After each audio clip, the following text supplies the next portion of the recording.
بسم الله الرحمن الرحيم الحمد لله رب العالمين وصلى الله وسلم وبارك على نبينا محمد وعلى آله وأصحابه أجمعين أما بعد هذا اليوم هو الخامس من شهر جمادى الثاني عام 1435 من هجرة النبي صلى الله عليه وسلم ندخل في الدرس السابع في قراءة الفصول في سيرة الرسول صلى الله عليه وسلم للإمام إسماعيل ابن عمر ابن كثير رحمه الله تعالى. Nous sommes le 5 avril 2014 et nous entrons, Inch'Allah, aujourd'hui dans le 7e cours du livre de l'imam Ibn Kathir, rahimahullah ta'ala, dans la biographie du prophète sallallahu alayhi wa sallam, intitulé Les chapitres dans la vie du messager sallallahu alayhi wa sallam. La semaine dernière, nous avons parlé des persécutions qu'avaient subies les croyants, particulièrement les premiers parmi eux, celles que le peuple de Quraysh leur a infligées et suite auxquelles beaucoup de compagnons ou certains des compagnons sont morts, radiyallahu anhum, pour leur soumission à l'ordre d'Allah, pour leur suivi des ordres du prophète sallallahu alayhi wa sallam. Nous avons vu que suite à ces tortures infligées à ces croyants faibles, qui n'avaient personne pour les défendre, ils ont pris la décision de fuir en direction de l'Abyssinie, tout cela dans le but de préserver leur religion, non pas par peur pour ce bas monde, ou bien par peur de perdre l'argent, non pas pour toutes ces choses-là, mais tout simplement pour préserver leur religion, pour fuir avec leur foi, pour aller dans un endroit où ils auront la possibilité et la capacité de suivre ce qu'Allah tabaraka wa ta'ala leur a enjoint et leur a dicté comme ordre, azza wa jal. Et le prophète alayhi salatu wassalam les a orientés vers l'Abyssinie, ce qu'on appelle actuellement l'Éthiopie. Pour quelle raison? Parce qu'il y avait dans cette même terre un roi qui était de confession chrétienne. Il avait lu l'évangile et personne chez lui n'était opprimé. On ne lésait personne quand on vivait chez lui. Donc le prophète sallallahu alayhi wa sallam les a orientés vers l'Abyssinie, chose qu'ils ont faite. Ils ont embarqué en mer. Ils ont traversé la mer Rouge, Al-Bahr al-Ahmar, dans des bateaux pour la somme d'un demi-dinar, comme on l'a vu. Et une fois, ou tout de suite après l'embarquement, les bateaux ont vogué et ont pris la direction de l'Abyssinie et les kuffars sont arrivés à leur trousse. Mais Allah tabaraka wa ta'ala, par sa sagesse, avait décrété que les kuffars ce jour-là n'allaient pas arriver à rattraper les croyants. Ensuite, les croyants sont arrivés en Abyssinie. Et c'est ce qu'on appelle la première émigration. Puis, après un certain moment, une rumeur s'est répandue disant que les croyants de la Mecque se sont réconciliés avec les habitants de cette ville de la Mecque et que les Mecquois ont adhéré à l'islam. Et à cause de cette fausse rumeur, ceux qui avaient émigré sont revenus à la Mecque pour s'apercevoir qu'en fait ce n'était que des mensonges, des rumeurs infondées. Et ils ont vu que les kuffars ont redoublé dans l'hostilité qu'ils avaient à l'égard des croyants. Alors ils ont fait ce qu'on appelle la deuxième émigration vers l'Abyssinie. Et suite à cette deuxième émigration, une délégation de Quraysh a été envoyée à cet empereur qui est Ashama. Son vrai prénom c'est Ashama et sinon on l'appelle Najashi. Najashi, c'est le nom que l'on l'utilise pour désigner tout empereur, tout roi de l'Abyssinie, de l'Éthiopie. Donc ils se sont dirigés vers lui, ils lui ont apporté des cadeaux, et ils ont d'ailleurs offert un cadeau à chacun des partisans de Ashama, tout cela dans le but que ces derniers intercèdent chez Ashama, l'empereur de l'Abyssinie, en la faveur du peuple de Quraysh pour qu'à la fin, Ashama décide de rendre les croyants au peuple de Quraysh. Mais lui était quelqu'un qui n'était pas injuste. Il a demandé avant de le faire d'entendre la version de ces gens. Il s'est dit, des gens sont venus chez moi. Pourquoi est-ce que je vais les expulser? Alors que s'ils sont venus chez moi, c'est parce qu'ils m'ont fait confiance. Je me dois de leur accorder l'hospitalité et au minimum d'écouter leur dire. Il s'est mis à écouter les compagnons. Et c'est Ja'far, radiyallahu anhu, le cousin du prophète sallallahu alayhi wa sallam, qui a pris la parole pour réciter sourate Maryam, dans laquelle Isa est décrit. Après avoir entendu cette sourate, dans d'autres versions qui sont authentiques, Ashama a fondu en larmes. Il a fondu en larmes et il a dit, ces deux prophètes sortent de la même niche. C'est-à-dire, ils ont tous été envoyés par Allah tabaraka wa ta'ala. Il a donc accepté et il s'est soumis par la suite à Allah azza wa jal en devenant musulman. Ensuite, on va dire 80 compagnons à peu près sont restés en Abyssinie sous la protection de Ashama. Suite à tout cela, le peuple de Quraysh a commencé à être pris de la peur. Quelle peur? La peur de voir l'ennemi, qui sont les musulmans, ils sont leurs ennemis, puisqu'ils n'ont pas la même croyance qu'eux. La peur de voir l'ennemi accroître, la peur de voir le nombre de l'ennemi grandir.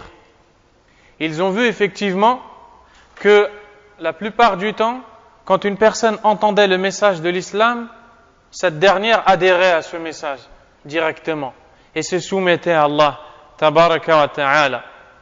Ils ont donc décidé après tout cela, par peur que plus tard les musulmans ne reviennent à la Mecque pour la conquérir et que celle-ci tombe dans les mains des musulmans, ils ont commencé à passer à une autre étape qui est celle de la pression qui va être sur ceux qui défendront les musulmans.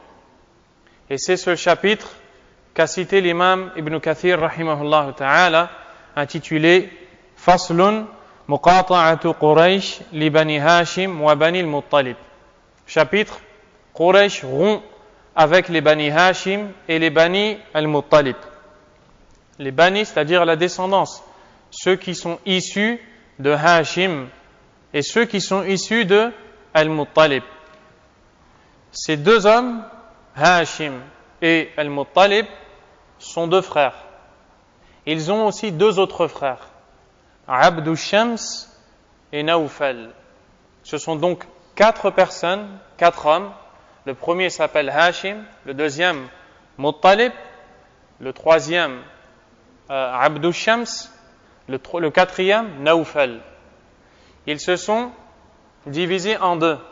D'un côté, on a Hashim et avec Al-Muttalib.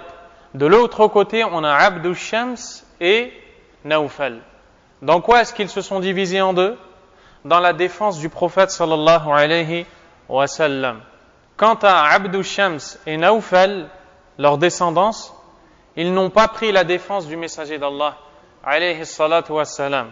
Par contre, la descendance de Hashim et celle de Al-Muttalib, qui sont ceux qui sont visés par les paroles d'Ibn Kathir, quand il dit Quraysh rompt, c'est-à-dire a rompu les liens avec Banu Hashim, la descendance de Hashim et la descendance de Al-Muttalib. Pourquoi est-ce que ce peuple a rompu les liens avec eux? Parce que eux ont toujours secouru le prophète sallallahu alayhi wa sallam et été à ses côtés, que ce soit dans l'époque anté-islamique et même après son envoi en tant que messager. Certains parmi ces personnes ont adhéré à l'islam, ils sont devenus croyants, d'autres n'ont pas adhéré à l'islam, mais ils ont quand même soutenu le prophète sallallahu alayhi wa sallam.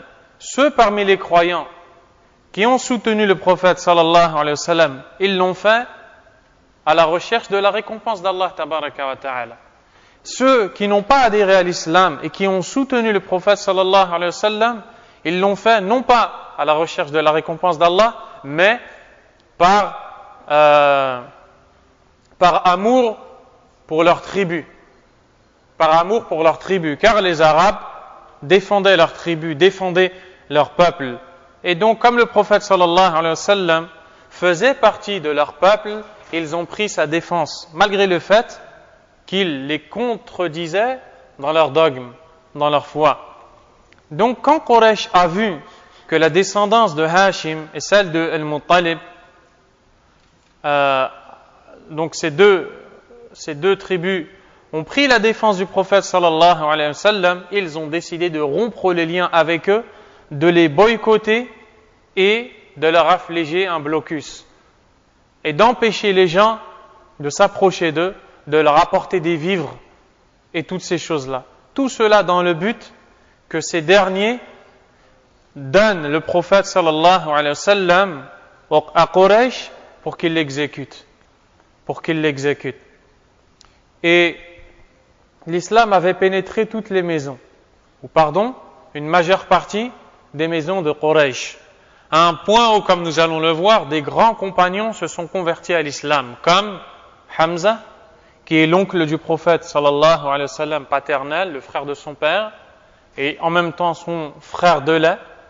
Également Omar ibn al-Khattab radiyallahu anhu, qui était avant un grand ennemi de l'islam, puisque lui-même infligeait des sévices et des tortures à ceux qui suivaient l'islam. Mais quand Allah tabaraka wa ta'ala les a guidés, cela a été une grande douleur dans le cœur du peuple de Quraysh.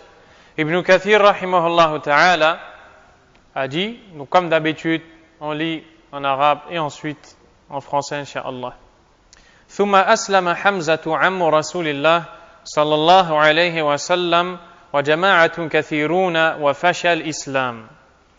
فلما رأت قريش ذلك ساءها وأجمعوا على أن يتعاقدوا على بني هاشم وبني المطلب ابني عبد مناف ألا يبايعوهم ولا يناكحوهم ولا يكلموهم ولا يجالسوهم حتى يسلموا إليهم رسول الله صلى الله عليه وسلم، وكتبوا بذلك صحيفة وعلقوها في سقف الكعبة، ويقال إن الذي كتبها منصور بن عكرمة بن عامر بن هاشم بن عبد مناف، ويقال بل النضر بن الحارث، فدعا عليه رسول الله صلى الله عليه وسلم فشلت يده.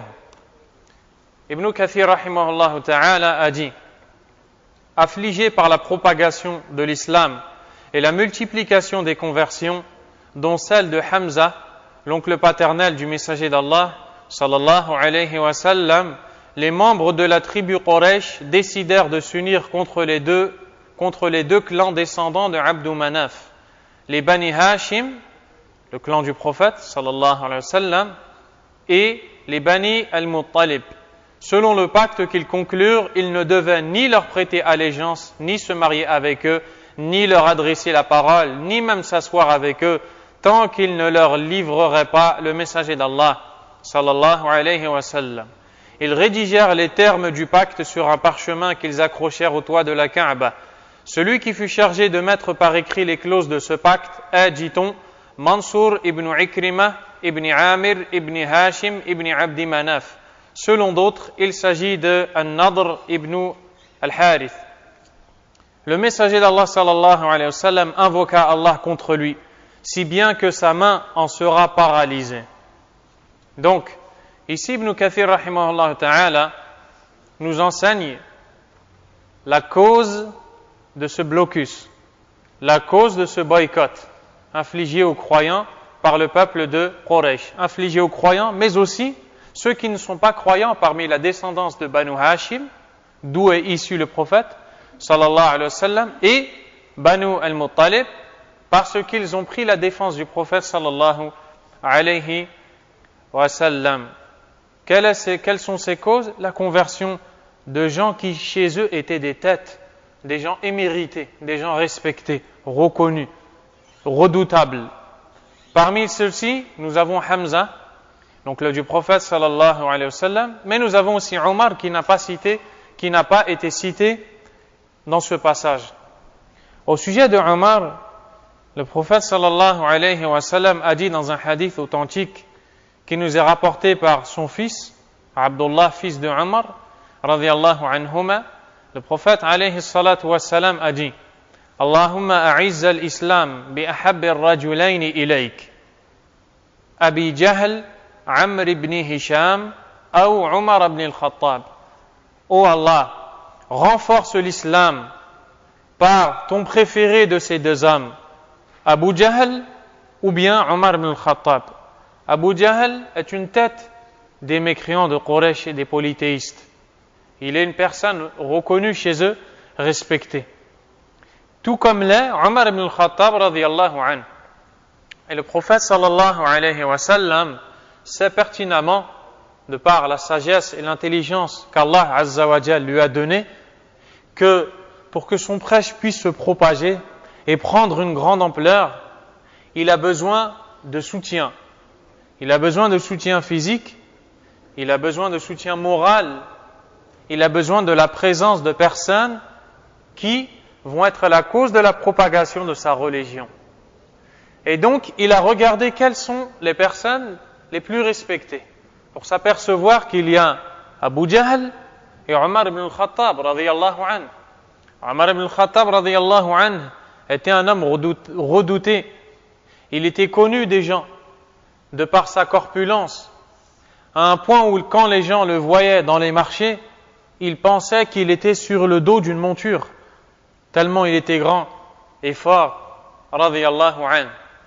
Également parce que les gens avaient peur de lui. Donc il a dit: oh Allah, renforce cette religion par le préféré de ces deux hommes, soit Abu Jahl ou bien Omar ibn al-Khattab radiyallahu anhu. Et Allah tabaraka wa ta'ala, de par sa sagesse, a fait le choix de guider à l'islam Omar radiyallahu anhu. Également, Aïcha radiyallahu anha nous dit que le messager d'Allah sallallahu alayhi wa sallam a dit, et cela est plus propre à Omar: Allahumma a'izz al-islam bi Omar ibn al-Khattab. Oh Allah, renforce l'islam par Omar ibn al-Khattab radiyallahu anhu. Omar radiyallahu anhu était un homme dur envers les musulmans. Avant qu'il n'adhère à l'islam, il était injuste envers les musulmans, à un point où son cousin, qui est Saïd ibn Zayd radiyallahu anhu, qui fait partie des 10 compagnons à qui on a fait la bonne nouvelle de l'entrée au paradis de leur vivant, et qui a épousé Fatima, la sœur de Omar radiyallahu anhu, donc c'est en même temps son cousin mais aussi son beau-frère. Il dit dans un hadith qui est rapporté par l'imam al-Bukhari rahimahullah, donc c'est ici le cousin et le beau-frère de Omar qui s'appelle Saïd ibn Zayd, qui va nous parler d'un des souvenirs qu'il a concernant la dureté de Omar. Et cela est rapporté par al-Bukhari. Il dit: Inni la adhkuruni wa ana muthaq ay marbut bil hibal, awthaqani ay rabatani Omar ala islami. Il dit: je me souviens d'un jour où j'étais accroché par des câbles.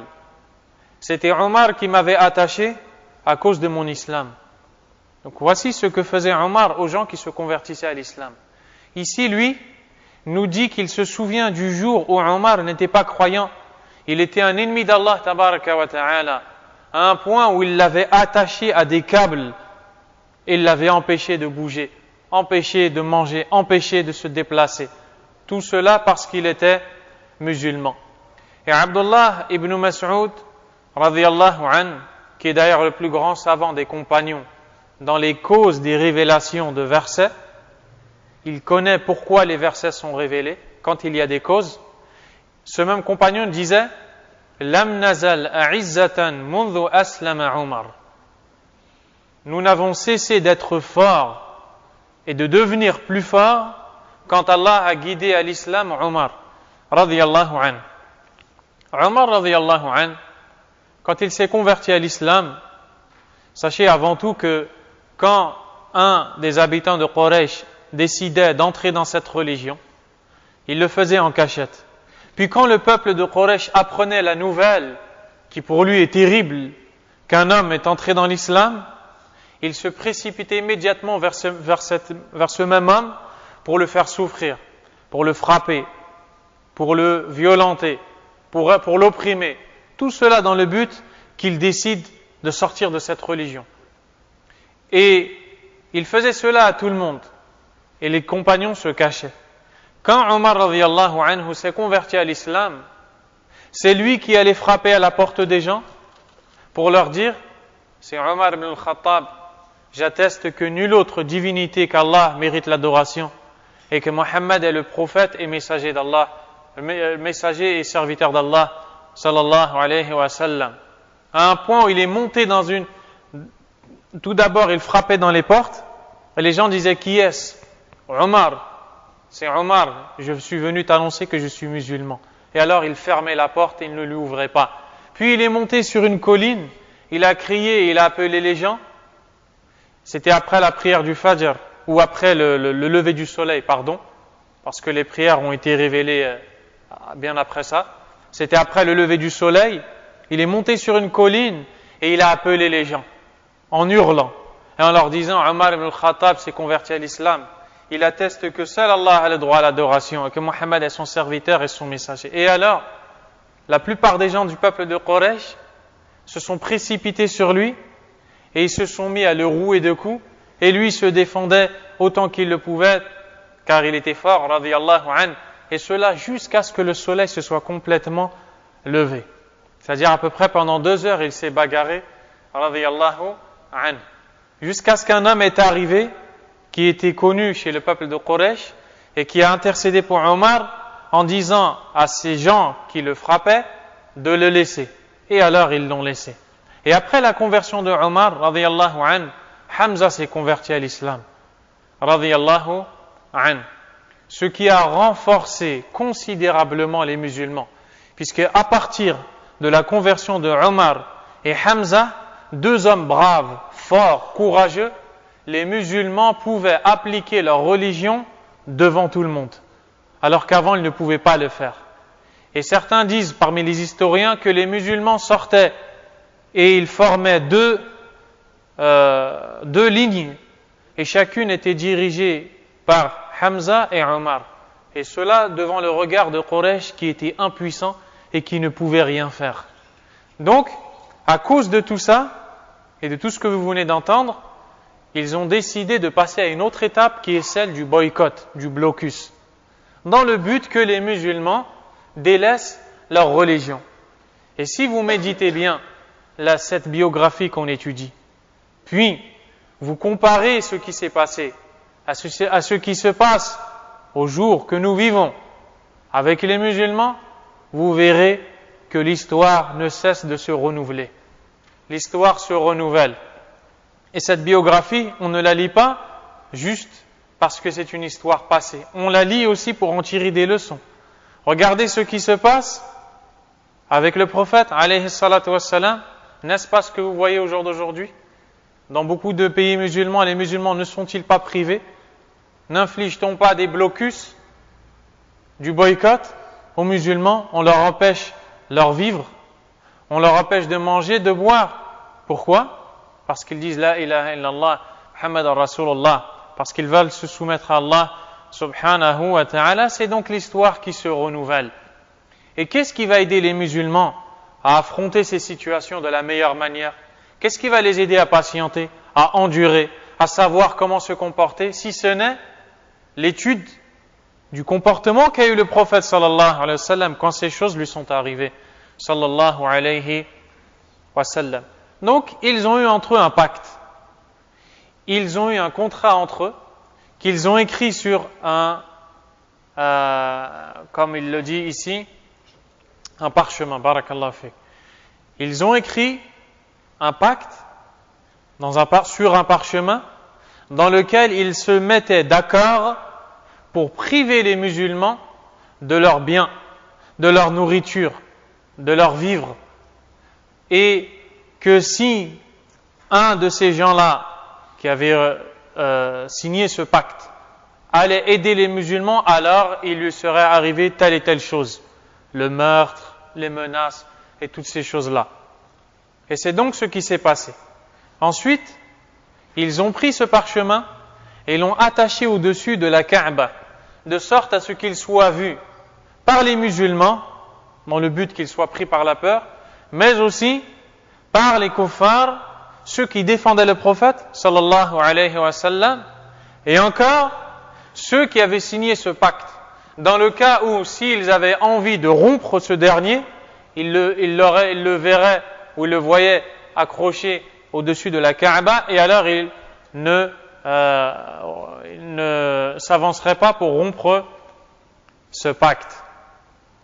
Et certains ont dit que celui qui a rédigé ce dernier, ou ces clauses, c'est Mansour ibn Ikrima. D'autres ont dit que c'est une autre personne qui s'appelle Nadr ibn al-Harith. Quoi qu'il en soit, ce pacte a été rédigé et accroché au-dessus de la Kaaba. Le prophète sallallahu alayhi wa sallam a invoqué Allah tabaraka wa ta'ala contre l'homme qui a rédigé ce pacte. Et le peuple de Quraysh redoutait les invocations du prophète alayhi salatu wa salam. Il savait que quand le prophète alayhi salatu wa salam levait ses mains pour invoquer Allah contre un injuste, il savait que la réponse allait être proche. Et ça a été le cas pour cet homme qui a rédigé le contrat. Quand il a invoqué Allah Azza wa Jal contre lui, ses mains se sont immédiatement paralysées. Et le peuple de Quraysh, juste avant de rédiger ce pacte et de prendre cette décision, de bloquer les musulmans, ils se sont adressés à Abu Talib qui est l'oncle du prophète sallallahu alayhi wa sallam, qui est là pour le soutenir, pour l'épauler. Pourquoi Abu Talib? Parce que c'est son oncle et il est issu de ces deux tribus dont nous parlons, de celle de Hashim. Il fait partie de la descendance de Hashim. Hashim qui est un des arrière-grands-parents du prophète sallallahu alayhi wa sallam. Et ils lui ont demandé d'arrêter de secourir le prophète sallallahu alayhi wa sallam, de le laisser afin qu'il soit tué. Et ils ont proposé plusieurs choses. Ils lui ont proposé de l'argent, des biens, ils lui ont proposé un rang dans la société, ils lui ont aussi proposé que quelqu'un d'autre ou d'extérieur du peuple de Quraysh l'assassine, c'est-à-dire assassine le messager, alayhi salatu wassalam. Comme ça on ne pourra pas dire les gens de Quraysh ont tué un de leur peuple. Et ils ont proposé beaucoup de choses qui ont toutes été refusées. Elles ont toutes été refusées. D'ailleurs, souvenez-vous, ce poème qui a été écrit par Abu Talib en défense au prophète sallallahu alayhi wa sallam, dans lequel il dit à son neveu: Wallahi lan yasilu ilayka bi jam'ihim hatta wasada fi turabi dafina fasda' bi amrin ma alayka ghadadatun wabshir wa qarra bi dhaka minka uyuna ودعوتني وعرفت أنك ناصحي ولقد صدقت وكنت ثم أمينا وعرضت دينا قد عرفت بأنه من خير أديان البرية دينا لولا الملامة أو حذار مسبة لوجدتني سمحا بذاك مبينا. Dans ces vers poétiques, il dit au prophète sallallahu alayhi wa sallam: Je jure par Allah qu'ils ne t'atteindront pas avec leur groupe. Cela jusqu'à ce qu'on m'enterre, c'est-à-dire jusqu'à ma mort. Ensuite, il lui dit: alors, fais preuve de bravoure dans l'appel qu'on t'a chargé de transmettre, et réjouis-toi. C'est-à-dire, réjouis-toi de ma protection et de ma défense. Et c'est suite à tout cela qu'a eu lieu ce blocus. Et le prophète sallallahu alayhi wa sallam, suite à ça, longtemps après, a fait les éloges de Banu al-Muttalib, en les faisant entrer dans ce qu'on appelle Ahlul Bayt, c'est-à-dire les gens de la maison du prophète sallallahu alayhi wa sallam. Qui sont les gens de la maison du prophète sallallahu alayhi wa sallam? Les gens de sa famille, ceux qui sont issus de lui, alayhi salatu wa sallam, et de sa lignée, de sa généalogie, alayhi salatu wassalam. Et ils ont un rang particulier. Et ils ont un amour particulier dans l'islam. Et ils ont beaucoup de caractéristiques qui leur sont propres, qui montrent leur mérite. Al-Muttalib, la descendance d'Al-Muttalib, a été annexée à cette famille, Ahlul Bayt. Pourquoi? Parce qu'ils ont porté secours au messager d'Allah, sallallahu alayhi wa sallam. L'imam al-Bukhari, rahimahullah ta'ala, a rapporté que 2 compagnons sont venus voir le prophète, sallallahu alayhi wa sallam. Le premier, c'est Jubayr ibn Mut'im. Jubayr ibn Mut'im. Le deuxième, Uthman ibn Affan, radiyallahu anhu. Jubayr ibn Mut'im faisait partie de la descendance de Nawfal. Souvenez-vous, nous avons parlé de 4 frères qui se sont séparés en 2. 2 qui prennent la défense du prophète sallallahu alayhi wa sallam et 2 autres qui les abandonnent. Ou bien la descendance de ces 2 prennent la défense et la descendance des 2 derniers abandonne le prophète alayhi salatu wa sallam. Jubayr ibn Mut'im, un des compagnons, était issu de la descendance de Nawfal, la descendance qui n'a pas secouru le prophète alayhi salatu wa sallam. Uthman ibn Affan est issu de la descendance de Abdu Shams, le deuxième, ceux qui n'ont pas défendu le prophète sallallahu alayhi wa sallam. Ces 2 sont allés voir le prophète sallallahu alayhi wa sallam car ils le voyaient faire des dons à ceux qui étaient issus de Al-Muttalib, à ceux qui étaient issus de Al-Muttalib, c'est-à-dire ceux qui ont pris sa défense. Ils lui ont dit, donc ils ont été voir le prophète alayhi salatu wa sallam pour lui dire u'tita ou a'tayta bani al-Muttalib wa nahnu wa hum minka bimanzilatin wahida. Nous t'avons vu faire des dons à la descendance de Al-Muttalib alors que nous sommes par rapport à toi égal à eux. Donc regardez, nous avons 4 personnes. Nous avons Hashim, d'où est issu le messager d'Allah sallallahu alayhi wa sallam. Nous avons Al-Muttalib, Nawfal, Abdu Shams. Ils se sont divisés en 2 dans leur descendance. La descendance de Hashim, d'où est issu le prophète sallallahu alayhi wa sallam, et celle de Al-Muttalib a pris la défense du prophète. La descendance de Abdu Shams et Nawfal n'a pas pris la défense du prophète sallallahu alayhi wa sallam. Le prophète sallallahu alayhi wa sallam qui est ici, sous la descendance de Hashim, a fait des dons à la descendance de Al-Muttalib. Et eux 2, qui sont ces 2 compagnons, venus faire des réclamations au prophète sallallahu alayhi wa sallam, sont issus de la descendance de Abdu Shams et Nawfal. Ils ont été voir le prophète sallallahu alayhi wa sallam pour lui dire au messager d'Allah, on te voit faire des dons à Al-Muttalib, alors que nous sommes tous pareils. C'est-à-dire, nous sommes tous issus des frères de Hashim. Pourquoi tu fais différence entre nous? Vous avez compris? Le prophète sallallahu alayhi wa sallam leur a dit, فَقَالَ إِنَّمَا بَنُو الْمُطَّلِبِ وَبَنُو هَاشِمْ شَيْءٌ وَاحِدٌ.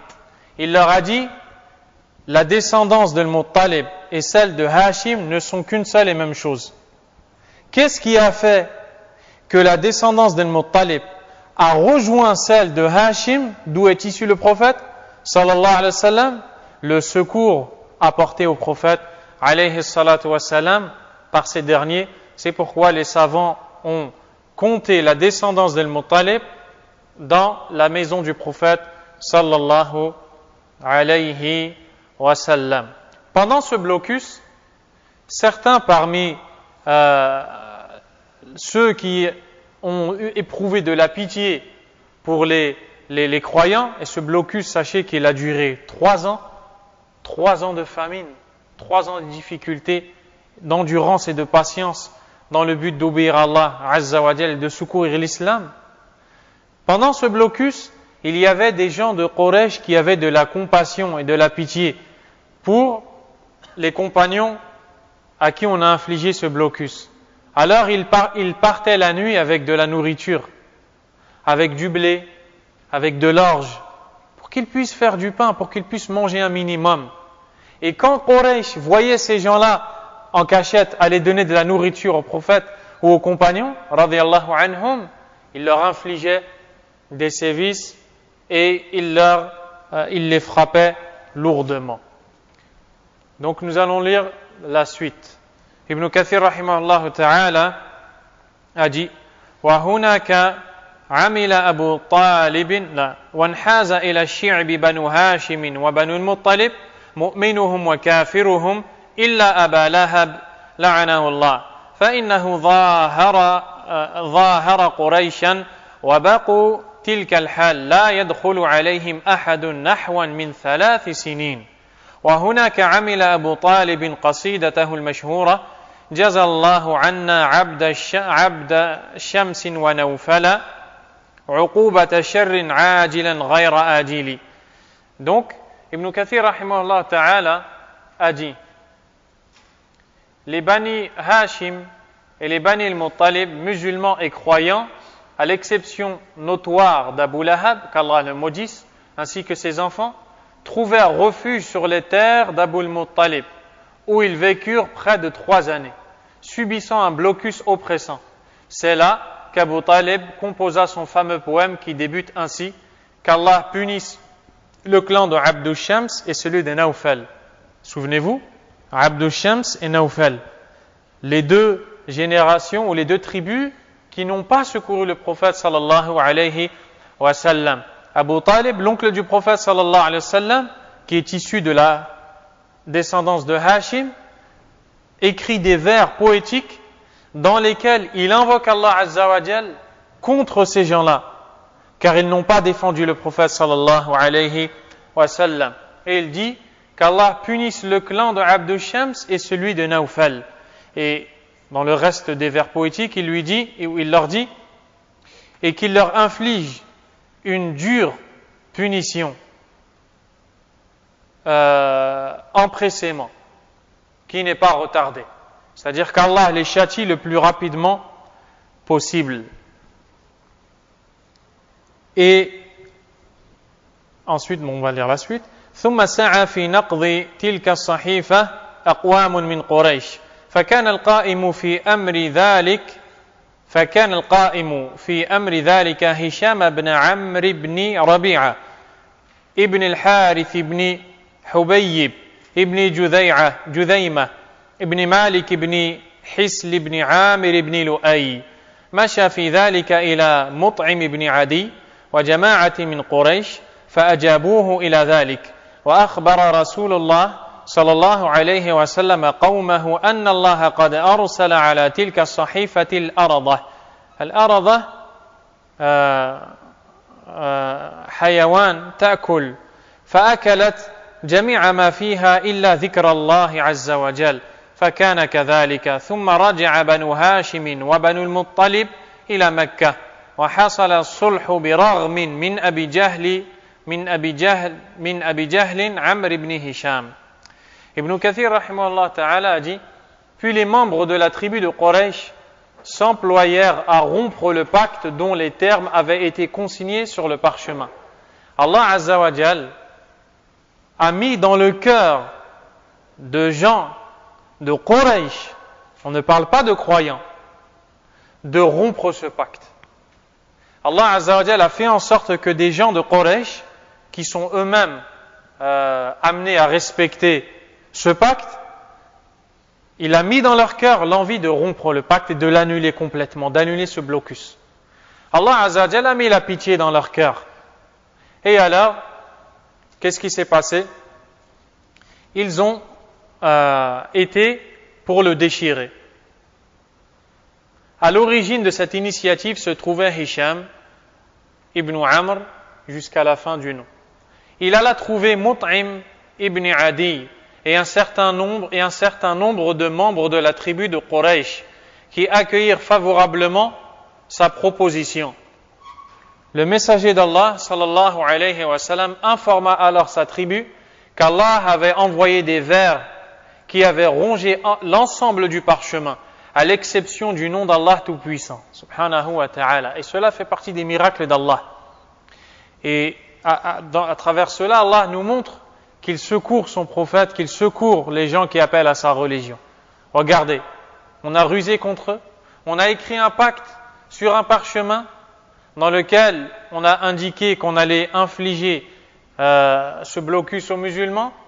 Qui est-ce qui va détruire ce pacte ou le rompre? Les gens qui doivent le suivre.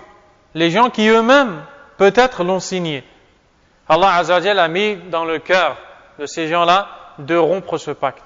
Et le prophète sallallahu alayhi wa sallam a informé ses compagnons. Il leur a dit, des vers ont dévoré ce parchemin, sauf les endroits de celui-ci où le nom d'Allah Azza wa Jalla est mentionné. Ils sont allés voir, et ils ont vu que de ce parchemin, de ces feuilles, il ne restait que des morceaux de feuilles où il y avait écrit le nom d'Allah subhanahu wa ta'ala. Allah Azza wa Jalla ne met pas de baraka, il n'aide pas, il ne soutient pas ceux qui se font les ennemis de son prophète sallallahu alayhi wa sallam. Et donc, celui qui est à l'origine de l'initiative de la destruction ou de la rupture de ce pacte, c'est cet homme-là que l'on appelle Hisham ibn Amr. Et Hisham ibn Amr est allé voir Mut'im ibn Adi. Mut'im ibn Adi est un homme qui est mort dans le polythéiste. Il n'a pas adhéré à l'islam, mais il a aidé le prophète sallallahu alayhi wa sallam et l'a secouru. À quel moment? Sachez que dans cette même année, il y a eu le décès de 2 personnes proches du prophète sallallahu alayhi wa sallam. La première personne, c'est Abu Talib. Abu Talib, l'oncle du prophète sallallahu alayhi wa sallam, il est mort en l'an 10. En l'an 10 de l'envoi, pas de l'émigration. C'est-à-dire le prophète sallallahu alayhi wa sallam avait quel âge? Il avait 50 ans. Quand son oncle est mort. Son oncle était son soutien principal. Il était pour lui un pilier pour le défendre et le secourir. Et il est mort. Il est allé le voir dans l'histoire de sa mort juste pendant l'agonie pour lui dire « Oh mon oncle, dis la ilaha illallah » une parole avec laquelle j'argumenterai en ta faveur devant Allah. Son oncle a refusé. Il est mort mécréant. Et Allah Azza wa Jalla a interdit au prophète sallallahu alayhi wa sallam d'implorer Allah en sa faveur, car il est mort sur l'association à Allah, le polythéisme. Quelques jours après seulement, Khadija est morte. La première épouse du prophète sallallahu alayhi wa sallam, la première personne à avoir soutenu le messager d'Allah Azza wa Jalla moralement et aussi financièrement. Donc, 2 piliers ont quitté le prophète sallallahu alayhi wa sallam. Et alors, suite à ça, vous pouvez vous imaginer combien a été ravi le peuple de Quraysh, puisque la personne principale qui défend le prophète sallallahu alayhi wa sallam est morte. Donc, il sera pour eux plus facile de toucher le prophète sallallahu alayhi wa sallam d'un mal. Donc nous allons lire la suite, Inch'Allah ta'ala. واتصل الخبر بالذين هم بالحبشة أن قريشا أسلموا فقدم مكة منهم جماعة فوجدوا البلاء والشدة كما كان فاستمروا بمكة إلى أن هاجروا إلى المدينة إلا السكران ابن عمرو زوج سودة بنت زمعة فإنه مات بعد مقدمه من الحبشة بمكة قبل الهجرة إلى المدينة وإلا سلمة بن هشام وعياش ابن أبي ربيعة فإنهما احتبسا مستضعفين وإلا عبد الله ابن مخرمة ابن عبد العزى فإنه حبس فلما كان يوم بدر هرب من المشركين إلى المسلمين. Ibn Kathir rahimahullah ta'ala a dit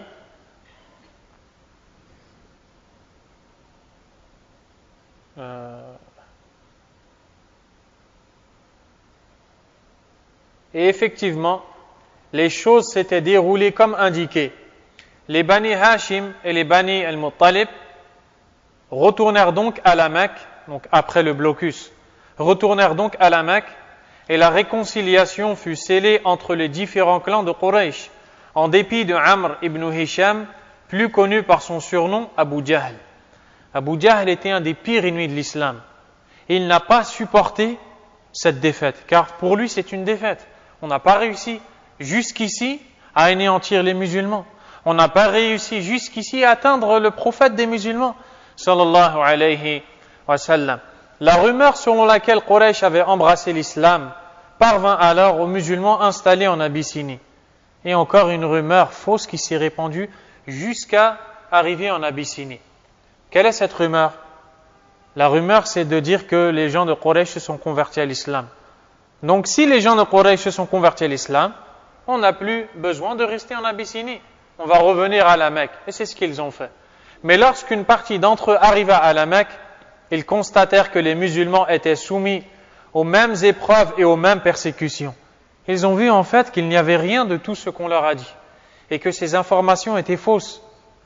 Ils demeurèrent malgré tout dans la cité, c'est-à-dire le village de la Mecque, jusqu'à leur émigration vers Médine, excepté un homme qui s'appelle Sakran, qui est l'époux de Saouda, la fille de Zam'a, qui mourut après son arrivée à la Mecque et avant l'émigration des premiers musulmans vers Médine. Au nombre également de ceux qui ne purent émigrer à Médine, Salama ibn Hisham et Ayyash ibn Abi Rabi'a, qui en furent empêchés compte tenu de leur faiblesse, mais aussi Abdullah ibn Makhrama, qui en fut empêché.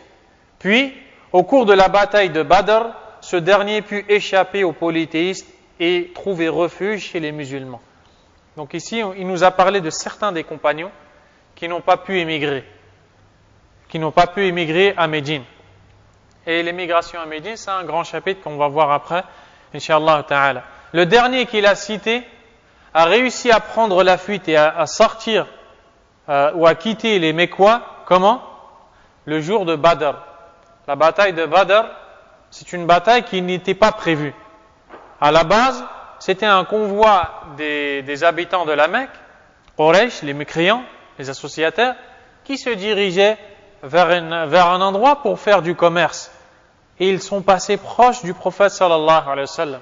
Quand le messager alayhi salatu wa sallam a entendu que Quraysh était là avec un convoi rempli de marchandises et de vivres, et ici nous sommes dans un contexte de guerre, de bataille, donc de butin de guerre, le prophète sallallahu alayhi wa sallam a envoyé une équipe pour les attaquer et leur prendre leurs vivres ou ce qu'ils possédaient.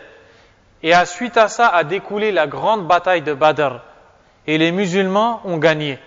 Dans cette bataille de Badr, les gens de Quraysh étaient accompagnés de certains musulmans qui étaient faibles. Parmi ces musulmans, Abdullah ibn Makhrama, qui à ce moment-là a saisi l'occasion pour sortir du rang des kuffars de Quraysh et rejoindre ses frères, les musulmans, walhamdulillah.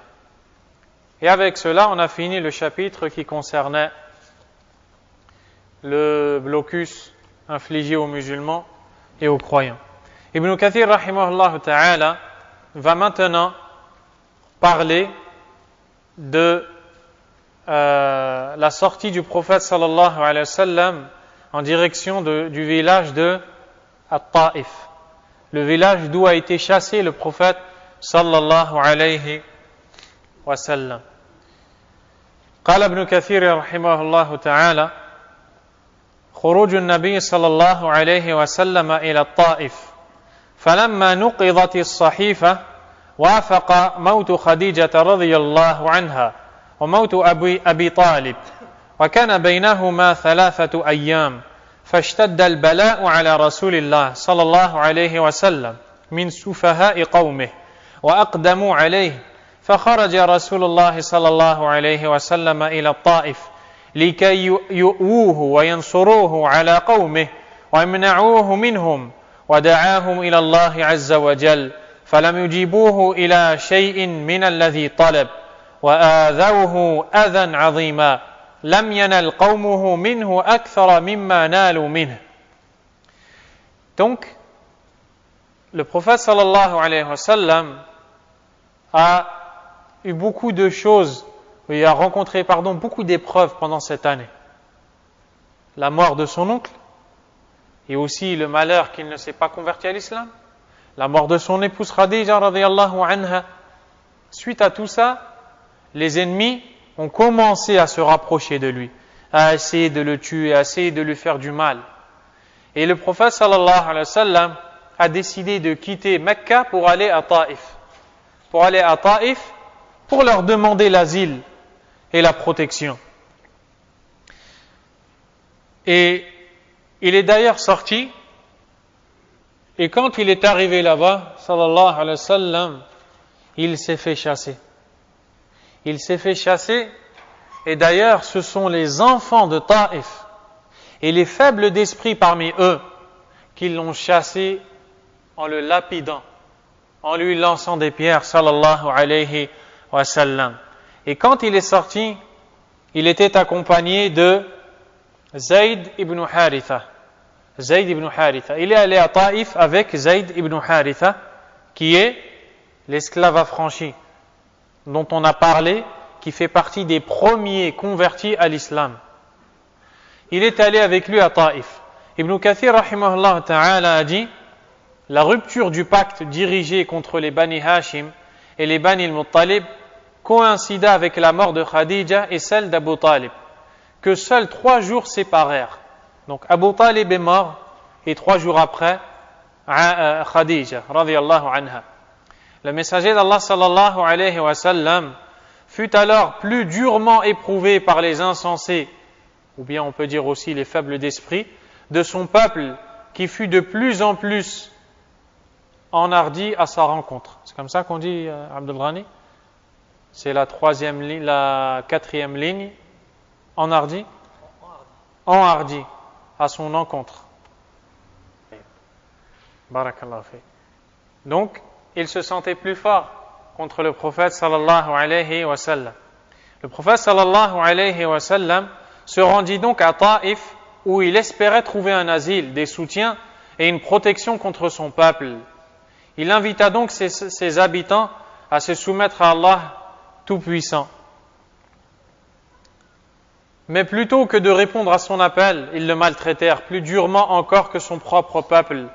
De retour, il entra à la Mecque sous la protection de Al-Mut'im ibn Adi. Et on parlera de ce passage plus loin, Inch'Allah ta'ala. Donc, ici, il nous enseigne que suite à la mort de ses 2 proches, Abu Talib et Khadija, les kuffars de Quraysh ont redoublé de dureté à l'égard du prophète sallallahu alayhi wa sallam. C'est ce qui l'a poussé à fuir à Taïf, en compagnie de Zayd ibn Haritha, radiyallahu anhu. Quand il est arrivé à Taïf, il s'avère que les gens de Taïf se sont conduits avec lui de la même manière que Quraysh s'est conduit avec lui. Ils l'ont pris à la dérision, se sont moqués de lui. Ils lui ont jeté des pierres et ils ont envoyé les gamins de la ville. Les gamins de la ville et les gens, les faibles d'esprit, les sots, pour lui lancer des pierres, sallallahu alayhi wa sallam, pour le chasser de Taïf.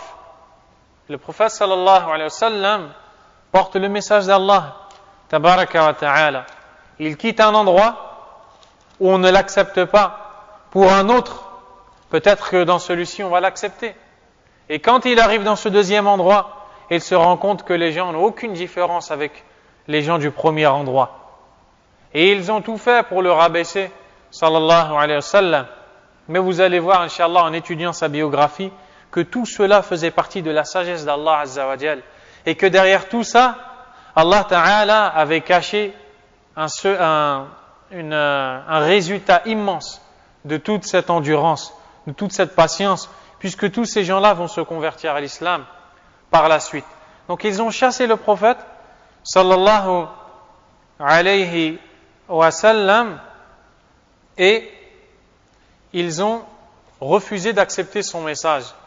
L'imam Muslim, rahimahullah ta'ala, a rapporté selon Aïcha, radiyallahu anha, que le prophète sallallahu alayhi wa sallam a raconté un peu ce qui s'est passé durant son déplacement, si on peut l'appeler comme ça, vers Taïf. Le prophète sallallahu alayhi wa sallam, Aïcha lui dit, Ya Rasulallah, hal ata alayka yawmun kana ashadda min yawmi Uhud? Ô messager d'Allah, t'est-il venu un jour plus dur que le jour de Uhud? Uhud, on va le voir dans un chapitre, Inch'Allah, c'est une grande bataille. Faqa, le prophète a dit, لقد لقيت من قومك وكان أشد ما لقيت منهم يوم العقبة. Le prophète lui dit donc, j'ai certes subi de ton peuple, ô Aïcha, et la plus dure chose que j'ai subie de ton peuple, c'était le jour de Al-Aqaba. Ça viendra, Inch'Allah, dans un chapitre. Plus loin, il dit, sallallahu alayhi wa sallam, فانطلقت وأنا مهموم على وجهي. Je me suis donc dirigé, c'est-à-dire vers Taïf, pris par les soucis, angoissé. فلم أستفق إلا بقرن الثعالب.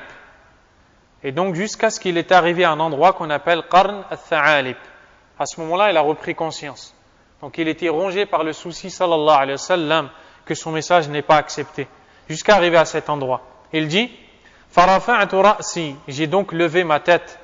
فَإِذَا أَنَا بِسَحَابَةٍ قَدْ أَضَلَّتْنِي. Pour m'apercevoir qu'un nuage est venu m'ombrager. Comme ça qu'on dit? M'ombrager. فَنَظَرْتُ فَإِذَا فِيهَا جِبْرِيلٌ فَنَادَانِي. J'ai regardé vers ce nuage et j'ai vu Jibril qui m'a appelé. Jibril est un ange d'Allah Azza wa Jal. فقال إن الله عز وجل قد سمع قول قومك لك وما ردوا عليك. Jibril m'a dit, Allah exalté soit-il, a entendu la parole de ton peuple et il a vu comment ils t'ont répondu. C'est-à-dire, il a vu qu'ils ne t'ont pas accepté.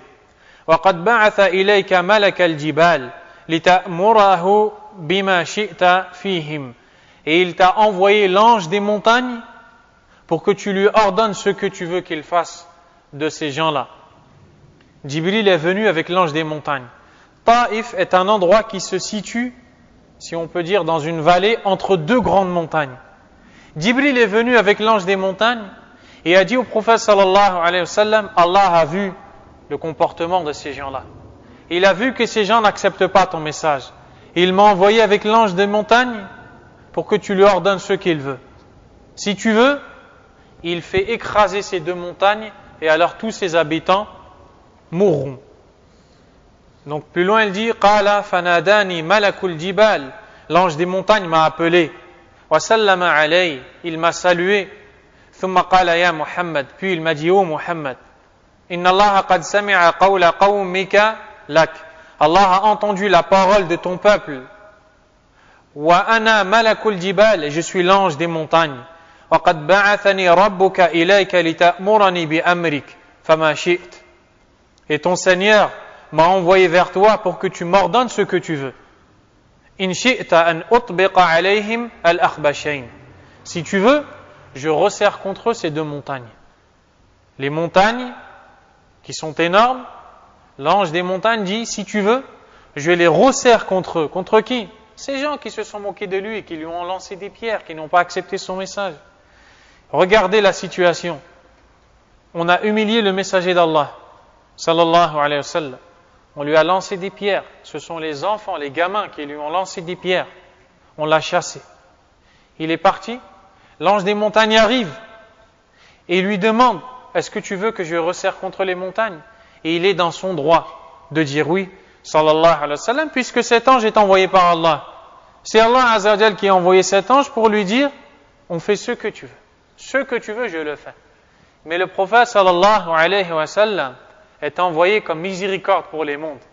Il est envoyé pour montrer le bon exemple, pour guider les gens par la permission d'Allah à l'islam.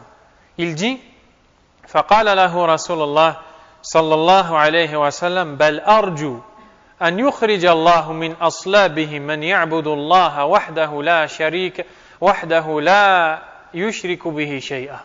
Il dit non. J'espère que va être issu de ces gens-là un homme qui adorera Allah sans rien lui associer.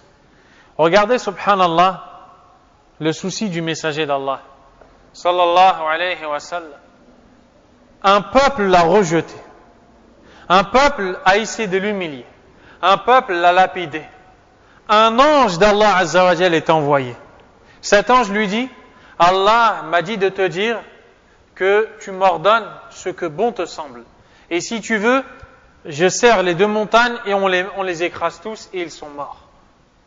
Est-ce qu'il a dit oui, fais-le? Est-ce qu'il a pensé à sa personne, à son ego, comme on le fait quand quelqu'un nous fait un mal? On ne pense qu'à notre personne. Il ne pense pas à ça. Le prophète sallallahu alayhi wa sallam ne se soucie pas qu'on se moque de lui, qu'on l'insulte, qu'on lui lance des pierres. Ça n'a aucune importance devant lui. La seule chose qui est importante à ses yeux, c'est qu'on adore Allah tabaraka wa ta'ala seul et sans associé. Si dans ce bas monde on le fait du mal, ça n'est en rien un mal pour lui, car par cela, Allah ne fait que de l'élever en degrés et il entrera au paradis. Mais comme il veut que les gens adorent Allah Azza wa Jal, il a dit non, ne le fais pas. Car je souhaite qu'il sera issu de ces gens-là ceux qui adoreront Allah Azza wa Jal seul et sans rien lui associer. Et Allah Azza wa Jal a exaucé et ont été issus du peuple de Taïf des gens qui n'ont adoré qu'Allah subhanahu wa ta'ala seul et sans associé. Donc après ça, le prophète sallallahu alayhi wa sallam a décidé de revenir à la Mecque. Et quand il est revenu à la Mecque, il est allé voir les notables, les gens aisés, les gens reconnus, respectés, pour chercher un soutien. Il a demandé la protection et l'asile aux gens de la Mecque, et les gens ont refusé. Jusqu'à arriver à cet homme-là qui s'appelle Al-Mut'im ibn Adi, duquel va parler Ibn Kathir rahimahullah ta'ala. Al-Mut'im ibn Adi a accepté de secourir le prophète sallallahu alayhi wa sallam. Et alors le prophète sallallahu alayhi wa sallam a reçu la protection de Al-Mut'im ibn Adi.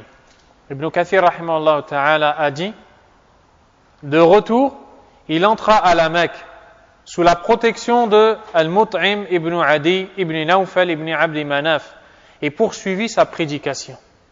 Donc le prophète sallallahu alayhi wa sallam se déplace d'un endroit à un autre, non pas à la recherche de la dunya, à la recherche de la prédication, pour appeler les gens à Allah Azza wa Jal. On ne l'accepte pas dans un endroit, il va vers un autre endroit. On ne l'accepte pas, il va vers un autre. Et partout où il passe, partout où il va, il appelle les gens à Allah subhanahu wa ta'ala. Donc on va lire, d'abord je vais lire en arabe.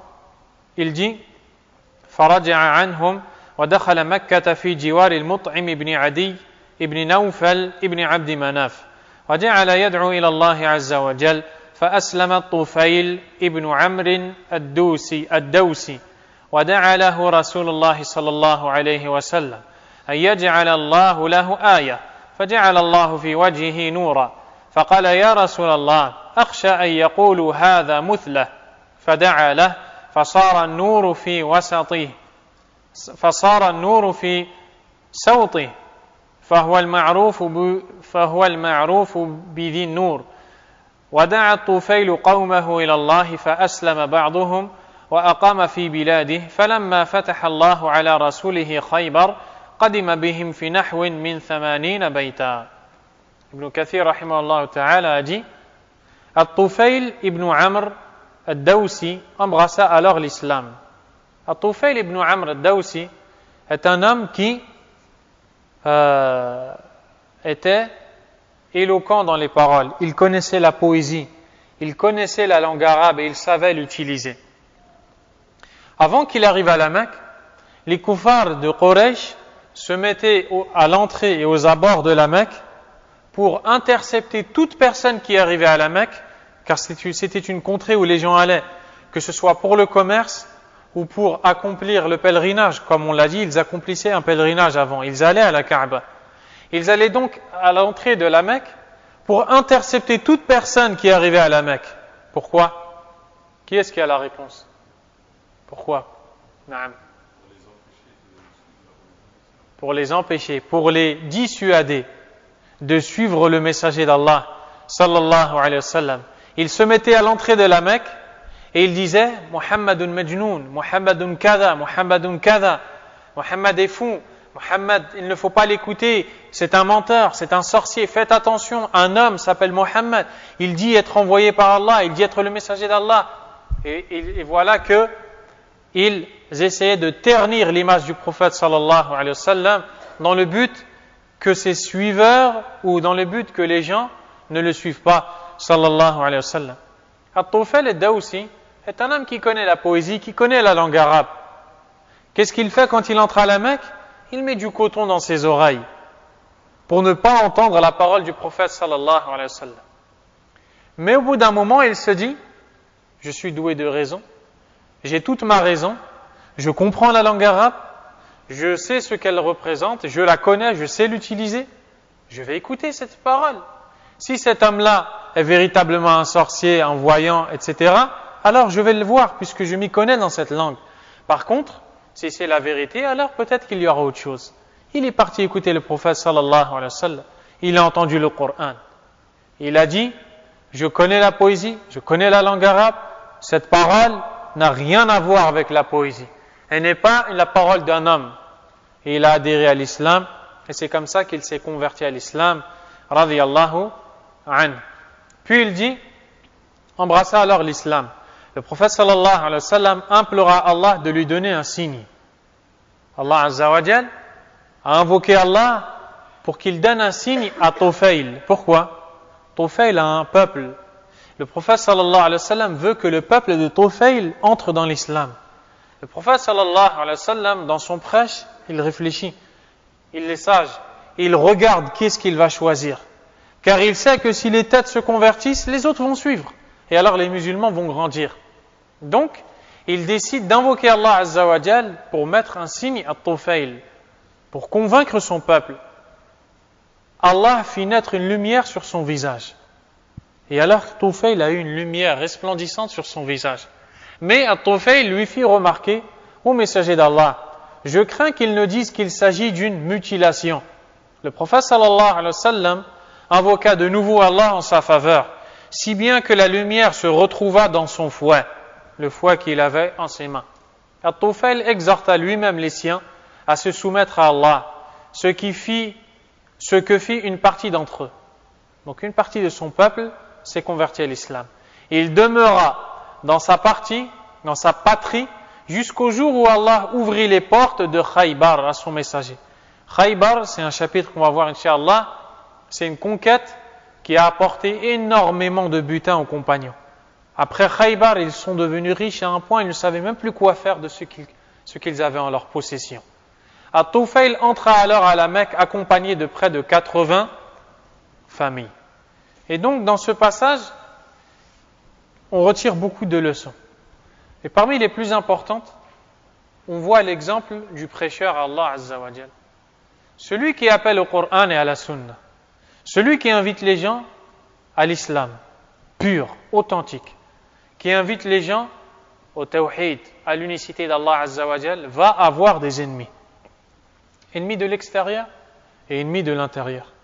Qui sont les ennemis de l'extérieur? Les mécréants, les associateurs. Les ennemis de l'intérieur, les hypocrites, puisqu'en apparence ils se font passer pour des musulmans.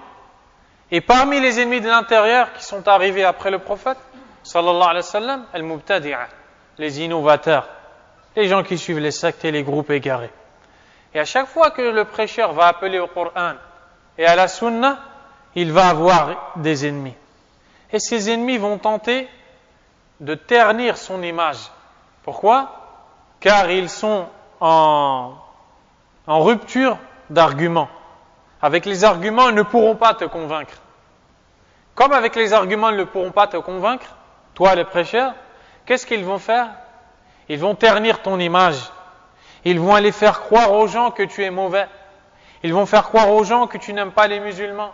Ils vont faire croire aux gens que tu manques de sagesse, que tu veux du mal aux musulmans, que tu es dur dans ton prêche, etc., etc. Et l'histoire se renouvelle. Les gens de la Sunna vivent en ces jours-là que nous vivons, ils vivent ces histoires-là que l'on lit et que l'on étudie. Ils les vivent. Par Allah, ils les vivent. Quand ils s'efforcent d'appeler les gens à la Sunna, de les éloigner de la bid'a, de l'innovation, on dit d'eux qu'ils sont mauvais. On dit d'eux qu'ils veulent du mal. À titre d'exemple, tout d'abord le prophète sallallahu alayhi wa sallam. Mais si on prenait des exemples concrets de nos savants, Mohammed Aman al-Jami, rahimahullah ta'ala, ce grand imam, reconnu parmi les grands savants, qui a été aimé par Ibn Baz, rahimahullah, et par son cheikh, Mohammed ibn Ibrahim, rahimahullah ta'ala. Cet homme-là est venu de l'Éthiopie.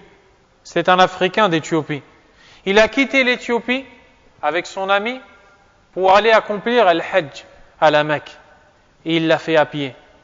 Et quand il est arrivé au Yémen, aux dernières frontières, avant d'arriver dans la péninsule arabique, où il va accomplir son Hajj, des gens d'une secte égarée l'ont intercepté et lui ont dit « Fais attention al-Wahhabiyya, fais attention aux Wahhabites », ce mot qu'on entend partout dans nos pays. Hein? Fais attention, il y a des gens qui sont mauvais, qui veulent du mal aux musulmans, qui. Et on a essayé de le tenter, de le dissuader de suivre la sunna avec ces appellations qui n'ont aucun fondement, qui n'existent pas. Personne ne s'appelle Wahhabiyya, personne dit aux gens de suivre le Wahhabiyya. Donc, quand il est entré à la Mecque et qu'il a pris connaissance des savants et qu'il s'est mis à étudier, il s'est aperçu que c'était une rumeur qui avait pour but de le dissuader de suivre le Coran et la Sunna du prophète sallallahu alayhi wa sallam. Et ça, c'est ce qu'on a fait avec Ibn Baz, rahimahullah. On l'a fait avec Al-Uthaymin, on l'a fait avec Cheikh Muqbil, rahimahullah ta'ala. Mais Allah tabaraka wa ta'ala a secouru ses alliés et a mis de la baraka dans le prêche de ces gens-là. Et jusqu'au jour d'aujourd'hui, les musulmans lisent leurs livres. Et même parfois, des musulmans font la prière. Ils ne savent même pas que c'est Ibn Baz qui leur a appris à faire la prière. Ils ne savent même pas que c'est Cheikh Muqbil, rahimahullah, qui leur a enseigné comment avoir la bonne croyance. Pourquoi? Parce qu'ils ont lu des livres qui ont été traduits dans leur langue. Donc, qu'est-ce qu'on voit? On voit que le prêcheur à la vérité, on va essayer de déformer son nom, de salir sa réputation. Mais s'il maintient son chemin et il persiste dans l'ordre d'Allah Azza wa Jal, il sera secouru par Allah. Allah tabaraka wa ta'ala dit dans le Coran « Inna lanansuru rusulana walladhina amanu fil hayati dunya wa yawma yaqumul ashhad » Nous apporterons le secours à nos messagers et à ceux qui ont cru dans ce bas monde et le jour dernier, ce qui veut dire le jour dernier. Donc c'est ce qui est arrivé au prophète sallallahu alayhi wa sallam. D'ailleurs, il y a également un homme dont l'histoire nous est rapportée par l'imam Muslim rahimahullah, et c'est avec ça qu'on va s'arrêter, inshallah ta'ala, selon Abdullah ibn Abbas radiyallahu an. Un homme qui s'appelle Dimad, Dad, Mim, Alif, Dal, Dimad, est arrivé à la Mecque. Cet homme-là venait du Yémen, de la tribu de Shanaw'a. Cet homme-là était connu pour la ruqya.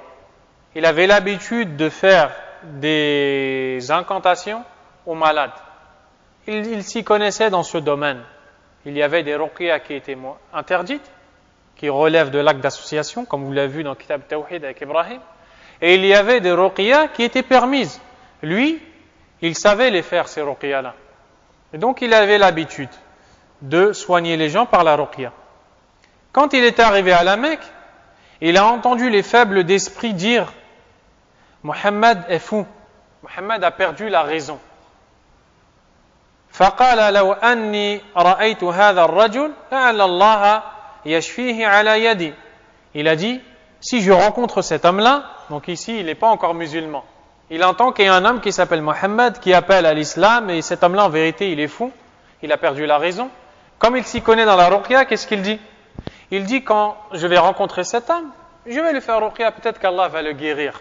Et il ne sait pas qu'Allah Azzajal va guérir lui par le prophète d'Allah subhanahu wa ta'ala de la maladie du kufr et du shirk. Qala falaqiyah. Il a donc rencontré le messager d'Allah. Faqala ya Muhammad. Il lui dit, oh Muhammad, inni arqi min hadhihi ar-rih. Je pratique l'incantation par le soufflet. Il souffle, comme vous l'avez vu. Wa inna Allah yashfi ala yadi man yasha. Et Allah guérit par ma cause qui il veut. Fahal lak, veux-tu? C'est-à-dire, veux-tu que je te fasse ruqya? Écoutez bien, ce hadith, il est azim, il est immense, il est magnifique. Donc ici, il croit qu'il s'adresse à un majnoun, à un malade. Il s'adresse au messager d'Allah. Il lui dit, oh Muhammad, Moi, je sais faire la ruqya. Je sais traiter et soigner les malades. C'est Allah qui les guérit par ma cause. Est-ce que tu veux que je te soigne? Tu veux que je m'occupe de toi, de ta maladie? Le prophète sallallahu alayhi wa sallam, Allahu Akbar, lui dit, donc après que lui a parlé, le prophète lui dit, Innal hamdalillah, nahmaduhu, wa nasta'inuhu, man yahdihillahu fala mudilla lahu, wa man yudlil fala hadiya lahu, wa ashhadu an la ilaha illallah wahdahu la sharika lahu, wa anna Muhammadan abduhu wa rasuluhu amma ba'd. Ce qu'on appelle khutbatul haja. Les paroles avec lesquelles on commence la khutbah, vous les entendez tous les vendredis et avant le discours. Ces paroles, quelles sont la traduction de ces paroles? Certes, toutes les louanges reviennent de droit à Allah. Nous le louons et implorons son aide. Celui qu'Allah guide, personne ne peut l'égarer. Celui qu'Allah égare, personne ne peut le guider. Et je témoigne que nulle autre divinité qu'Allah n'a le droit à l'adoration, seul, sans associé. Et je témoigne que Mohammed est son serviteur et son messager. Ceci dit, et là le prophète, il veut parler de quelque chose, et Dimad, l'homme qui arrive et qui croit qu'il va soigner le prophète, sallallahu alayhi wa sallam, est épaté par ces paroles. Il n'a jamais entendu des paroles comme ça. Il s'arrête et il lui dit, قال فقال أعد علي كلماتك هؤلاء. Répète-moi ces paroles. Répète-moi ces paroles. فأعادهن عليه رسول الله صلى الله عليه وسلم 3 مرات. Et le prophète عليه الصلاة والسلام lui dit إن الحمد لله نحمده ونستعينه. Et il répète ça 3 fois. Et lui est là et écoute très attentivement.